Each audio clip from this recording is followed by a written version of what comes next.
بسم اللہ الرحمن الرحیم۔ السلام علیکم، میں ہوں حکیم محمد ساجد فاروقی۔ آج کی اس ویڈیو میں ہم بات کریں گے غم اور مصائب کے علاج پر۔ کوئی شخص ایسا نہیں جس کی زندگی غم اور مصائب سے خالی ہو، جسے زندگی میں کبھی مسائل سے نہ گزرنا پڑے، جس نے کبھی پریشانی نہ دیکھی ہو۔ ہر شخص کو مسائل کا سامنا ہوتا ہے، اور یہ مسائل، یہ غم، یہ فکر اور مصائب خوشی کو کھا جاتے ہیں، انسان کی صحت کو تباہ و برباد کر دیتے ہیں۔ تو یہ ویڈیو ہر کسی کے لیے دیکھنا بہت ضروری ہے۔ انشاءاللہ میں پورے اعتماد کے ساتھ کہتا ہوں، اگر آپ یہ ویڈیو توجہ سے دیکھتے ہیں، ذہن کو حاضر رکھ کر پوری سنجیدگی کے ساتھ اس ویڈیو کو دیکھتے ہیں، تو یہ ویڈیو آپ کو غم اور مصائب کا علاج کرنے میں مدد دے گی، آپ کے لیے خوشگوار زندگی واپس آئے گی انشاءاللہ۔ آپ کو یاد ہوگا چند دن پہلے میں نے امام ابن القیم رحمہ اللہ کی کتاب طب نبوی کا آپ کو تعارف کروایا تھا کہ مجھے بہت پسند ہے، بہت ہی شاندار کتاب ہے، جس میں نبوی دعاؤں اور دواؤں کا بالاستیعاب ذکر ملتا ہے ہمیں، اور وہ بھی صحت کے التزام کے ساتھ۔ امام ابن القیم رحمہ اللہ نے اس میں جسمانی اور نفسیاتی مسائل کے علاج پر بہت ہی عمدہ اسلوب میں قلم فرسائی کی ہے۔ تو اس کتاب کا میں آپ کو مختصر تعارف کروا چکا ہوں کہ وہ کتاب ہر گھر کی ضرورت ہے۔ مرض کی صورت میں ہمیں ابتدائی طور پر کون سے اقدامات کرنے ہوتے ہیں، حفظان صحت کے اصول کیا ہیں، غذا میں ہماری کیا ترتیب ہونی چاہیے، وہ بہت ہی شاندار کتاب۔ تو اسی کتاب میں سے کچھ اقتباس میں اس ویڈیو میں آپ کے سامنے رکھنا چاہوں گا۔ امام ابن القیم رحمہ اللہ نے باب باندھا ہے ہجوم غم اور مصائب کے علاج کے نام سے، اور اس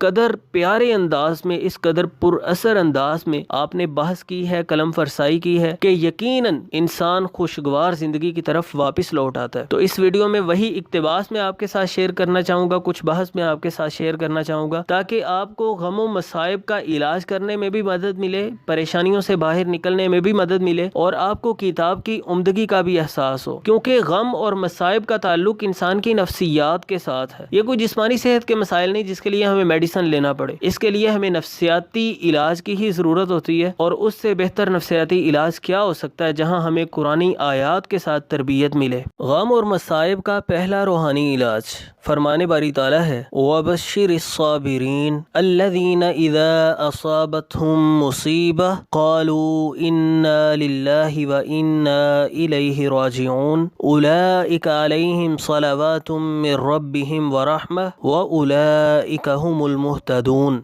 اور صبر کرنے والوں کو خوشخبری دے دیجیے، انہیں جب کوئی مصیبت پہنچتی ہے تو وہ کہتے ہیں ہم اللہ ہی کے ہیں اور ہم اسی کی طرف واپس جانے والے ہیں۔ یہی لوگ ہیں جن پر ان کے رب کی نوازشیں اور رحمت ہے، اور یہی لوگ ہدایت یافتہ ہیں۔ سیدہ ام سلمہ رضی اللہ تعالیٰ عنہ بیان کرتی ہیں کہ رسول اللہ صلی اللہ علیہ وسلم نے فرمایا، جس شخص کو کوئی مصیبت پیش آ جاتی ہے اور وہ یہ کہہ دیتا ہے انا للہ و انا الیہ راجعون اللہم اجرنی فی مصیبتی و اخلف لی خیرا منہا۔ سکرین پر بھی آپ یہ دعا لکھی ہوئی دیکھ رہے ہیں۔ ترجمہ یہ بنتا ہے کہ ہم اللہ ہی کے لیے ہیں اور ہم اسی کے پاس واپس جانے والے ہیں۔ اے اللہ مجھے اس مصیبت پر اجر دے اور اس سے بہتر متبادل عطا فرما۔ ام سلمہ رضی اللہ تعالیٰ عنہ بیان فرماتی ہیں کہ رسول اللہ صلی اللہ علیہ وسلم نے فرمایا، جو شخص یہ دعا پڑھ لیتا ہے اللہ تعالیٰ اس شخص کو اس کی مصیبت پر اجر بھی دیتا ہے اور اس سے بہتر متبادل بھی عطا فرماتا ہے۔ یہ مصیبت زدہ کے لیے بہترین علاج ہے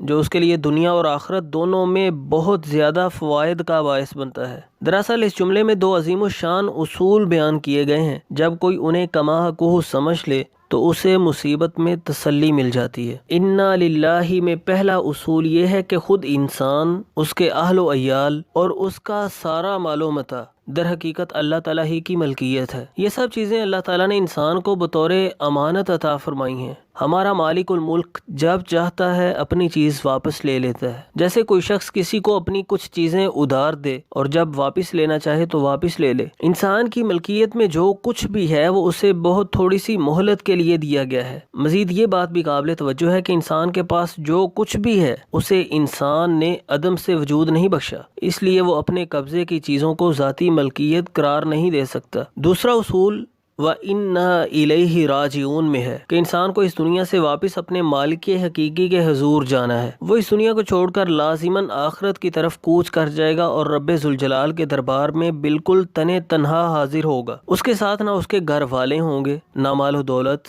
نہ قبیلہ، نہ برادری، صرف اس کی نیکیاں اور گناہ ہی اس کے ساتھ ہوں گے۔ جب انسان کا آغاز اور انجام یہ ہے اور اسے ملنے والی نعمتوں کی حقیقت اس قدر عارضی ہے تو پھر وہ دنیا کی عارضی نعمتوں پر کس طرح خوش ہو سکتا ہے اور چھن جانے والی چیز پر کس لیے اظہار افسوس کر سکتا ہے؟ نتیجہ یہ کہ غم اور پریشانی کا سب سے بڑا علاج یہ ہے کہ انسان اپنی پیدائش اور اصل ٹھکانے کے بارے میں غور و فکر کرے۔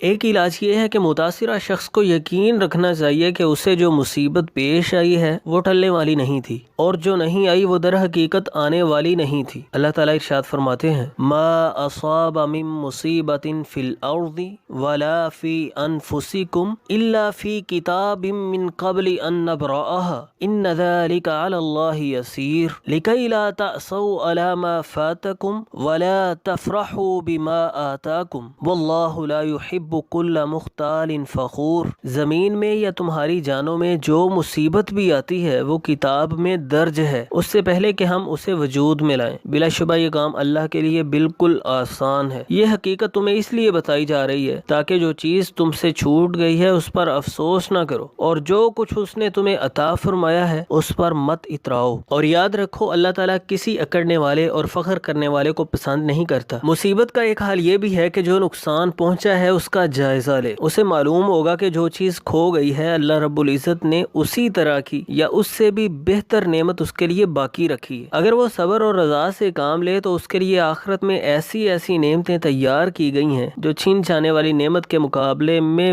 بہت عظیم ہے۔ مزید یہ کہ اگر اللہ تعالیٰ چاہتا تو درپیش مصیبت کو موجودہ حالت سے زیادہ سخت بھی کر سکتا تھا۔ یہ سوچ کر انسان شکر گزار ہو سکتا ہے۔ ایک علاج یہ ہے کہ اپنے غم کا بوجھ ہلکا کرنے کے لیے دوسرے مصیبت زدہ افراد پر بھی نظر ڈالی جائے۔ اس طرح یہ حقیقت عیاں ہو جائے گی کہ مشکلات اور مصائب ہر جگہ موجود ہیں۔ اپنے آس پاس دائیں بائیں دیکھیے، ہر طرف مشکلات اور حسرتیں ہی نظر آئیں گی۔ اگر کوئی سارے جہاں کا جائزہ لے تو اسے ہر شخص کسی نہ کسی مصیبت میں پھنسا ہوا ہی نظر آئے گا۔ کسی سے پسندیدہ چیز چھین گئی ہے تو کسی کی محبوب سے جدائی ہو گئی ہے، اور کسی کو کوئی اور ناگوار حادثہ پیش آ گیا ہے۔ یہ دنیا تو ڈلتی پھرتی چھاؤں ہے۔ یہاں کی زوال پذیر نعمتیں بھی خواب و خیال سے زیادہ کوئی حیثیت نہیں رکھتی۔ یہاں دکھ بھی ہیں، سکھ بھی ہیں۔ اگر اس دنیا میں تھوڑی سی مسکراہٹ نصیب ہوتی ہے تو بہت سا رونا بھی مقدر میں لکھا ہوتا ہے۔ ایک دن خوشی میسر آتی ہے تو طویل مدت تک غم بھی سہنے پڑتے ہیں۔ یہاں اگر تھوڑی سی چیز مل جاتی ہے تو بہت سی دوسری چیزیں کھو بھی جاتی ہیں۔ جو گھر خیر اور خوشی سے بھرا ہوا ہوتا ہے کچھ مدت بعد اسی گھر میں آنسو بھی چھلکتے نظر آتے ہیں۔ بلا شبہ یہاں خوشی کے عارضی لمحات بھی ملتے ہیں، مگر مستقبل کے پردے میں فکر و اندیشے کے ایام بھی چھپے انتظار کر رہے ہوتے ہیں۔ عبداللہ بن مسعود رضی اللہ تعالیٰ عنہ نے فرمایا ہر خوشی کے ساتھ غم بھی ہوتا ہے۔ جو گھر خوشیوں سے بھرپور ہو جائے وہ کبھی غم سے بھی چھلک اٹھتا ہے۔ ایک مقولہ بہت مشہور ہے، جہاں بجتی ہیں شہنائیاں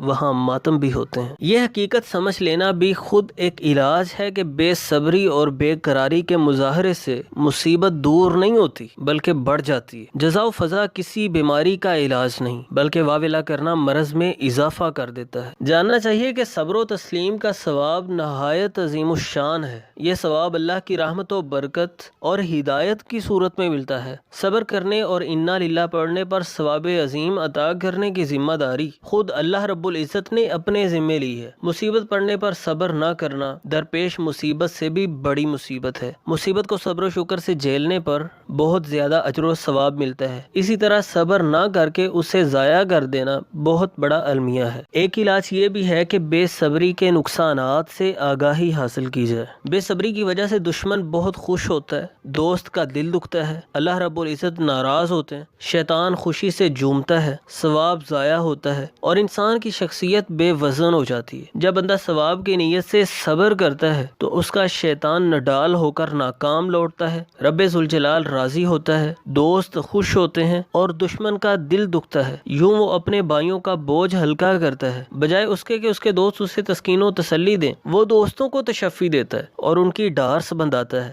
یہی اعلیٰ درجے کی ثابت قدمی اور عظیم ترین کمال ہے۔ اس کے برعکس چہرے پر تمانچے مارنا، گریبان چاک کرنا، دامن پھاڑنا، ماتم کرنا، تقدیر کا شاکی ہونا اور نوحہ خواں رہنا کوئی کمال کی بات نہیں۔ ایک علاج یہ ہے کہ اس امر پر غور کیا جائے کہ اگر چھن جانے والی نعمت باقی رہتی تو اس سے کتنی لذت اور مسرت حاصل ہوتی، اور اب اس کے چھن جانے پر صبر کرنے کی وجہ سے جو ثواب عظیم ملا ہے وہ اس مسرت سے کہیں بڑھ کر ہے۔ کچھ نہیں تو مصیبت کے موقع پر صرف الحمدللہ اور انا للہ کہنے سے اللہ کے لطف و کرم نے جنت میں بیت الحمد کے نام سے جو گھر بنا دیا ہے، کیا وہ کوئی معمولی نعمت ہے؟ پھر اس بات پر غور کیا جائے کہ کیا دنیا کی مصیبت بڑی ہے یا جنت میں ملنے والے بیت الحمد سے محرومی کا شدید نقصان بڑا ہے؟ تو یہ میں نے آپ کے سامنے کچھ اقتباسات رکھے ہیں۔ میں نے باتوں کو کھولنے کی کوشش نہیں کی، باتوں پر تبصرہ کرنے کی ضرورت نہیں محسوس کی، کیونکہ آپ خود باشعور ہیں۔ آپ ان میں سے ایک ایک جملے پر غور کر سکتے ہیں۔ ان سے انسان کو مصائب سے نکلنے میں مدد ملتی ہے، انسان کے اندر ایک روحانیت پیدا ہوتی ہے، عارضی نقصانات